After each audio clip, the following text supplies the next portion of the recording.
स्वागत है आप सभी का हमारे साथ इस खास वीडियो में, जिसमें हम बात करने जा रहे हैं वीकली प्रेडिक्शन 27 जुलाई से लेकर 2 अगस्त तक सिंह राशि के लिए।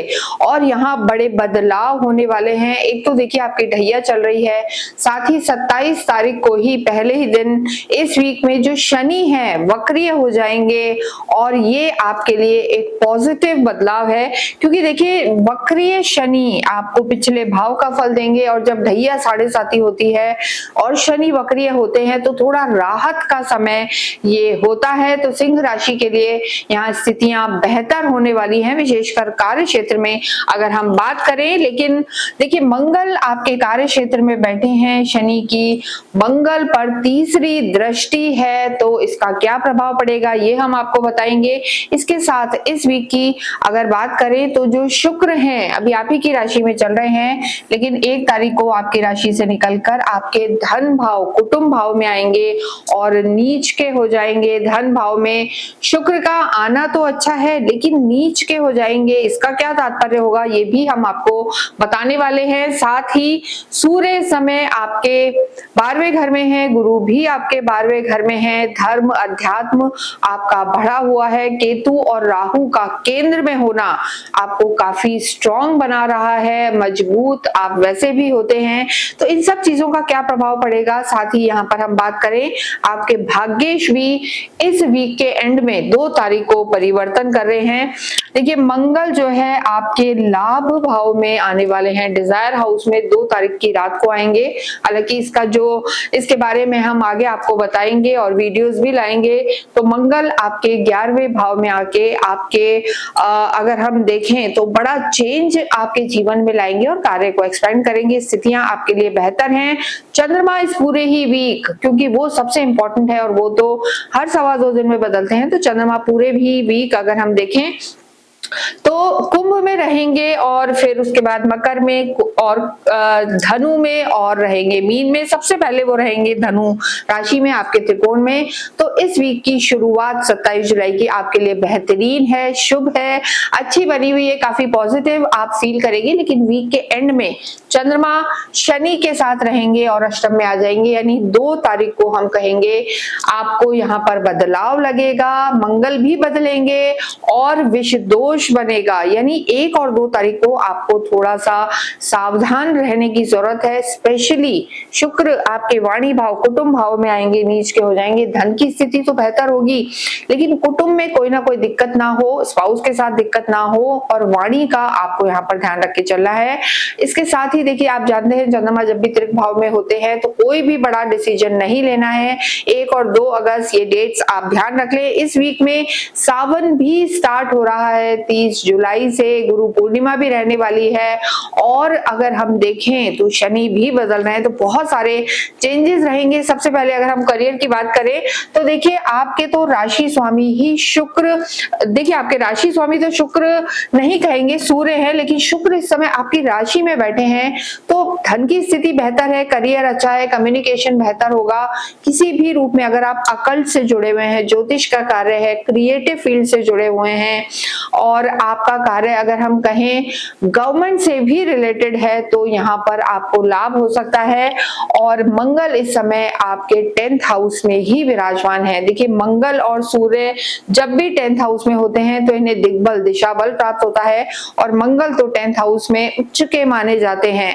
तो मान सम्मान बढ़ेगा इस वीक में और आपकी पोजीशन स्ट्रांग रहेगी।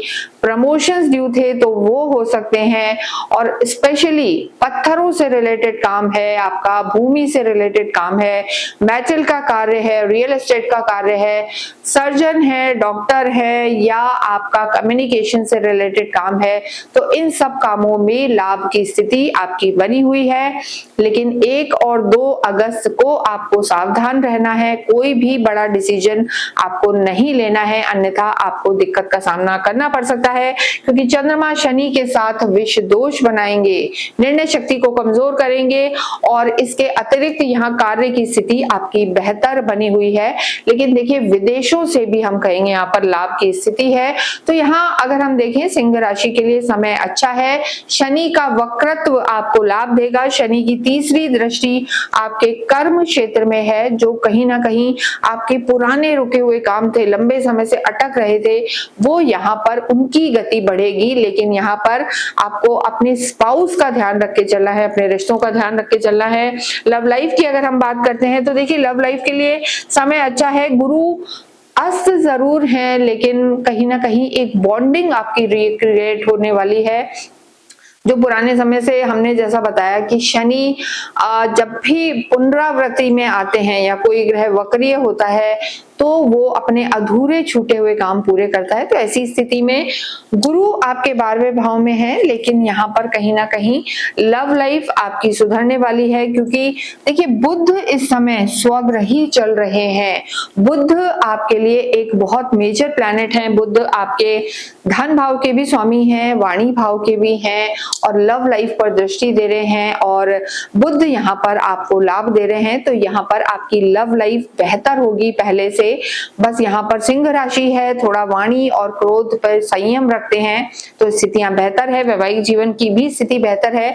लेकिन जैसा हमने कहा शनि के वक्री होने के बाद आपको अपने स्पाउस के स्वास्थ्य का जरूर से ध्यान देना है और विशेषकर 1 और 2 अगस्त को आप अपनी मैरिड लाइफ में थोड़ा सा सावधान रहें, ध्यान रखें, आर्ग्यूमेंट से बचें और स्पाउस के स्वास्थ्य का आप ध्यान रख के चलें। विद्यार्थियों के लिए समय अच्छा बना हुआ है, हायर एजुकेशन के लिए जा सकते हैं और अगर आप किसी भी रूप में फाइनेंशियल किसी एग्जाम की तैयारी कर रहे हैं, जैसे बैंकिंग हो गया या ऑडिटर और इस तरीके के एग्जाम की आप तैयारी कर रहे हैं, गवर्नमेंट से रिलेटेड एग्जाम की तैयारी कर रहे हैं, तो सफलता आपको मिल सकती है। लेकिन देखिए थोड़ा सा distraction end of the week रह सकता है। राहु और शनि के साथ जब चंद्रमा आते हैं तो थोड़ा सा पितृ दोष, ग्रहण दोष, विष दोष बनाते हैं, तो फोकस्ड रहने की आपको यहाँ पर ज्यादा जरूरत है। धन की स्थिति बेहतर होगी, धन आएगा भी और खर्चे भी होंगे। बुध का स्वग्रही होके यानी लाभेश और धन भाव के स्वामी का लाभ भाव में ही बैठना आपके लिए बहुत ज्यादा लाभकारी है। तो बुध की स्थिति बेहतर है। और देखिए यहाँ पर शनि का वक्रीय होना हम आपके लिए कार्य की दृष्टि से क्यों अच्छा कह रहे हैं, क्योंकि जो शनि वक्रीय हो रहे हैं रेवती नक्षत्र में हो रहे हैं, जो बुध का नक्षत्र है, तो इसलिए कार्य क्षेत्र में आपके लाभ होगा। लेकिन शनि की दृष्टि आपके वाणी भाव पर भी है, कुटुंब पर भी है और शुक्र नीच के भी हो जाएंगे। तो यहाँ पर आपको 1 और 2 तारीख को अपने स्वास्थ्य का ध्यान रखना है और सोच समझकर बोलना है। देखिए स्वास्थ्य की दृष्टि से अगर हम कहें तो लोअर बॉडी पार्ट में तकलीफ या दांतों की कोई समस्या इस वीक के एंड में आपको तकलीफ कर सकती है, परेशानी दे सकती है, तो थोड़ा संभल कर रहें।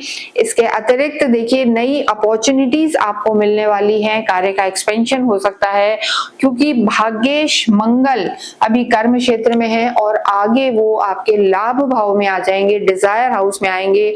तो कार्य की दृष्टि से, मनोकामनाओं के पूरा होने की दृष्टि से और भाग्य की दृष्टि से ये वीक आपके लिए बड़े बदलाव लेकर आएगा। यानी किस्मत बदल जाएगी, हम ये कहें तो कोई बड़ी बात नहीं होगी। लेकिन यहाँ पर क्रोध और वाणी का आपको ध्यान रख के चलना है और रिश्तों को भी संभालना है। गायत्री मंत्र का जप करना आपके लिए बेहद लाभकारी है। श्रावण का महीना रहने वाला है तो ओम नमः शिवाय का जप करें और शिवलिंग पर काले तिल मिलाकर आप अवश्य चढ़ाएं, इससे आपकी बड़ी बड़ी परेशानियां दूर होंगी। कमेंट बॉक्स में ओम सूर्याय नमः, ओम भास्कराय नमः अवश्य लिखें।